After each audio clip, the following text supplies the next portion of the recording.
Hello বন্ধুরা, আমি শাকগর্নিল। আজকে এই ভিডিওতে বেশ কিছু সিনেমা সংক্রান্ত আপডেটস আপনার সঙ্গে শেয়ার করব। প্রথম আপডেটটা আলিয়া ভাটকে কেন্দ্র করে, ইনফ্যাক্ট ওয়াইআরএফএস স্পাই ফ্র্যাঞ্চাইজির আপকামিং সিনেমা আলফাকে কেন্দ্র করে, যেখানে শুধুমাত্র আলিয়া নয় তার সঙ্গে সঙ্গে শারবারি ওয়াগও থাকবেন। তো সেই ছবিটার মুক্তি পাওয়ার কথা ছিল প্রাইমারিলি ক্রিসমাস 2025-এ, অর্থাৎ এই বছর 25শে ডিসেম্বরের দিক করে, কিন্তু সেই ছবিটা কিন্তু সেই সময় মুক্তি পাবে না।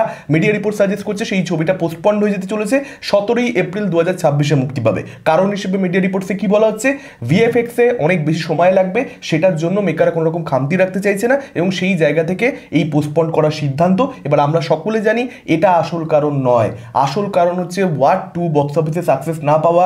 ওয়াইআরএফ এটা একেবারেই ভাবতে পারেনি যে এরকমটা হতে চলেছে, এবং সেই জিনিসটা যখন সত্যি সত্যি হয়ে গেছে তারা কিন্তু একটু চাপেই পড়ে গেছে, এবং আলফার ক্ষেত্রে তাদের যে প্ল্যানিংগুলো ছিল সেগুলো ওয়ার্ক করবে না এরকমটা তারা অনুমান করছে, এবং সেই জায়গা থেকে একটা চাপ সৃষ্টি হওয়াতে অ্যাকচুয়ালি মেকাররা কিন্তু এখানে পোস্টপন্ড করছে। এবং কয়েকদিন আগে একটা মিডিয়া রিপোর্ট ছিল, আপনার সঙ্গে শেয়ার করেছিলাম, যে আলফাতে অ্যাকচুয়ালি কিন্তু শাহরুখ খানের ক্যামিও থাকতে পারে, ইনফ্যাক্ট সালমান খানের ক্যামিও থাকতে পারে, সেরকমটা ভাবনা চিন্তার পর্যায়ে কিন্তু রয়েছে। তবে শাহরুখকে কিন্তু রিকোয়েস্ট করা হয়েছে শাহরুখ কিংয়ের শুটিং থেকে মানে কিছুটা দিন বের করে নিয়ে সেটাকে হোল্ডে রেখে এখানে আলফার জন্য শুটিং করবে, একটা ক্যামিও কাইন্ড অফ হবে, সেরকমটা কিন্তু আপডেট ছিল।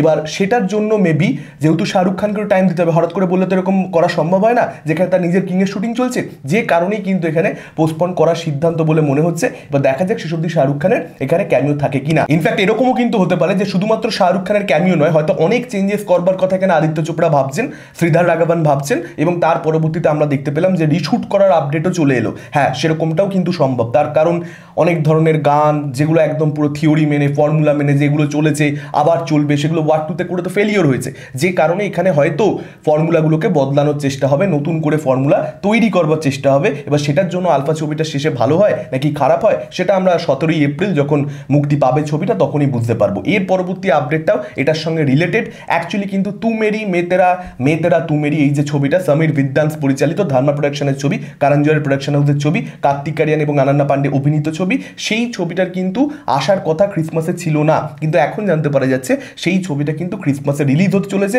পরিষ্কার বোঝা যাচ্ছে কানেক্টেড, যেই মুহূর্তে আলফা সরে গেছে এবং সেখানে কিন্তু ধর্মার এই ছবিটা ঢুকে যেতে চলেছে, কারণ ওরকম একটা উইন্ডো ক্রিসমাসের, এটাকে তো বলিউড ফাঁকা যেতে দেবে না, তো ওয়াইআরএফ সরে গেছে, ধর্মা ঢুকে গেছে, এবং ধর্মার এই আপডেটটা থেকে কিন্তু এটা মোটামুটি পরিষ্কার হয়ে যাচ্ছে যে আলফা সরে যেতেই চলেছে। এর পরবর্তী আপডেটটা রাজা শিবাজিকে কেন্দ্র করে রিতেশ দেশমুখ পরিচালিত আপকামিং মারাঠি সিনেমা, ইনফ্যাক্ট সেটাকে বিভিন্ন ভাষাতে মুক্তি দেওয়া হতে পারে এরকমটা আপডেট প্রিভিয়াসলি আমি দেখেছিলাম।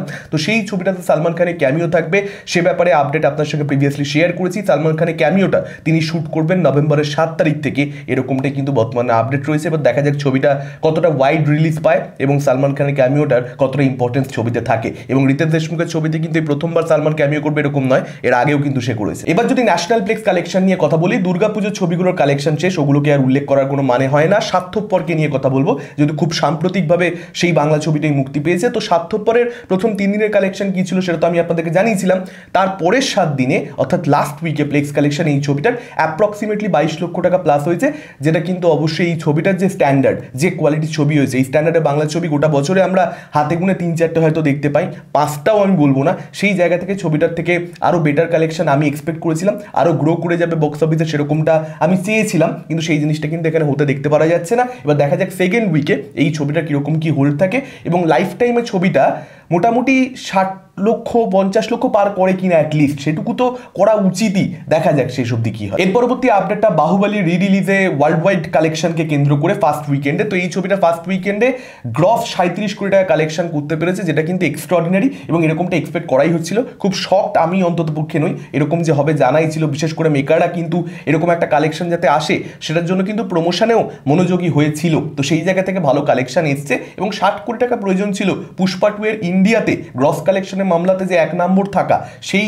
র্যাঙ্কিংয়ে পুষ্পা 2কে 2 নম্বরে দিয়ে বাহুবলী আবার 1 নম্বরে চলে যাবে, সেটার জন্য অ্যাকচুয়ালি 60 কোটি টাকা গ্রস কালেকশন প্রয়োজন। তবে সেটা এখন করা একটু চাপের মনে হচ্ছে, দেখা যাক ভবিষ্যৎ কে দেখেছে, হতেই পারে যে বিট করে দিল, এবং সানাম তেরি কাসামকে হয়তো বা বিট করতে চলেছে। সানাম তেরি কাসামের কিন্তু রেকর্ড রয়েছে রিলিজে ইন্ডিয়াতে সব থেকে বেশি কালেকশনের একটা ইন্ডিয়ান ছবি হিসেবে, তো সেইটাকে কি বাহুবলী এখানে বিট করতে পারে, দেখা যায়। এর পরবর্তী আপডেটটা শাহরুখ খানকে কেন্দ্র করে তার আপকামিং সিনেমা কিং এর শুটিং, তার জন্মদিন উপলক্ষেই কিছু দিনের জন্য বন্ধ ছিল এবং 5ই নভেম্বর থেকে কিন্তু পরের শিডিউলটা স্টার্ট হতে চলেছে এবং এই পার্টিকুলার শিডিউলে বেশ কিছু অ্যাকশন সিকোয়েন্সের শ্যুট করা হবে, যেখানে হ্যান্ড টু হ্যান্ড কম্ব্যাট থাকতে চলেছে এবং তার সঙ্গে সঙ্গে গান ফাইটও থাকতে চলেছে। এরকমটাই কিন্তু আপডেট। আমরা একটা ঝলক দেখতে পেয়েছি যে কিংয়ে অ্যাকচুয়ালি মেকাররা কি লেভেলের অ্যাকশন প্রমিস করছে আমাদেরকে। এবার দেখা যাক যে বাকি অ্যাকশন সিকোয়েন্সগুলো যেগুলো এখন শ্যুট হওয়া বাকি, ডেফিনেটলি সেগুলো ঝলক আমরা যখন ছবি টিজার আসবে, আসল টিজার আসবে, এটা তো জাস্ট একটা গ্লিম্পস ছিল, টিজার ট্রেলার যখন আসবে তখন আমাদেরকে মেকাররা কি উপহার দেয়। আপনাদের মতামত কি আপডেটগুলোকে কেন্দ্র করে, কোন আপডেট নিয়ে